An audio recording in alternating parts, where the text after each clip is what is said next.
Quel est le secret des riches? Robert Kiyosaki, dans son livre Père riche, Père pauvre, nous révèle le secret des riches. Et dans cette vidéo, je vais partager ce secret avec toi. Bonjour, moi c'est Lapi Emo, je suis freelance développeur logiciel et sur cette chaîne, nous parlons de livres, de programmation informatique et d'entrepreneuriat. Quel est le secret des riches? Je te laisse un instant pour deviner. À ton avis, quel est le secret des riches?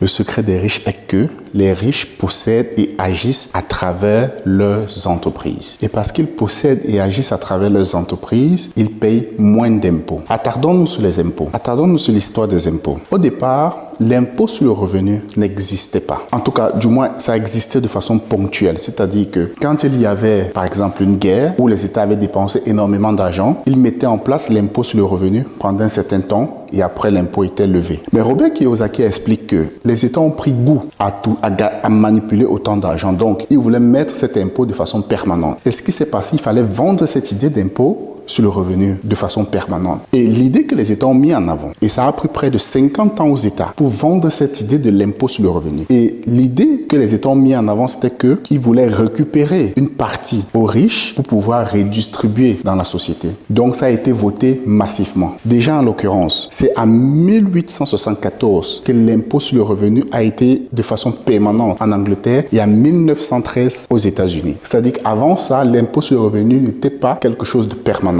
Et Robert Kiyosaki dit que ce qu'il n'avait pas anticipé, c'est que les riches sont des personnes dotées d'une intelligence financière et sont des personnes très malignes. Ce que les riches ont mis en place finalement, c'est qu'ils ont quelque part transféré leurs richesses vers leur société et ils possèdent la société et ils agissent maintenant à travers leur société. Parce que, vu déjà que l'impôt des sociétés est inférieur à l'impôt des personnes physiques, donc ils payent moins d'impôts. Il dit c'est cette éducation financière-là qui permet, ou encore le fait d'être malin, qui permet aux riches de pouvoir payer aujourd'hui moins d'impôts et d'agir à travers leurs entreprises. Il dit par contre, l'un des plus grands handicaps de beaucoup d'entre nous, c'est que nous n'avons pas d'éducation financière. Donc, les riches possèdent des entreprises et agissent à travers ces entreprises. J'aime très bien la façon dont il présente les choses ici, Robert Kiyosaki, où il dit que la connaissance, c'est le pouvoir. L'argent vient avec un grand pouvoir qui requiert de la connaissance adaptée pour maintenir cet argent et pour le multiplier. Donc, nous devons avoir de la connaissance adaptée, de l'intelligence financière pour pouvoir maintenir même déjà l'argent qu'on gagne et pour pouvoir le multiplier. Et les entreprises et encore les personnes riches le font à travers leurs entreprises,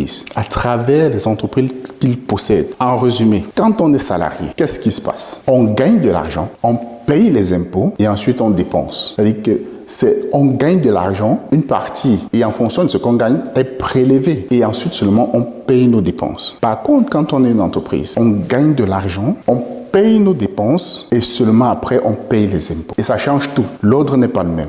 Et ça change tout. Donc, ici, l'idée, c'est que nous ne pouvons pas nous enrichir si nous ne possédons pas des entreprises. C'est à travers nos entreprises que nous pouvons nous enrichir. La preuve, il suffit de voir juste dans le monde actuellement. Quand on dit des hommes sont riches, en réalité, on parle de leurs actifs, des actifs qu'ils possèdent, les actifs que leurs entreprises possèdent. C'est leurs actifs dans leurs entreprises. On ne peut pas s'enrichir sans posséder des entreprises. Donc, l'idée, c'est, si nous voulons nous enrichir, nous devons posséder des entreprises. Posséder et agir à travers nos entreprises. Si tu as aimé le contenu de cette vidéo, laisse un like, abonne-toi si ce n'est pas déjà fait et active la cloche des notifications pour être informé de l'apparition de mes nouvelles vidéos. Merci d'avoir regardé celle-ci et à très bientôt. Bye bye.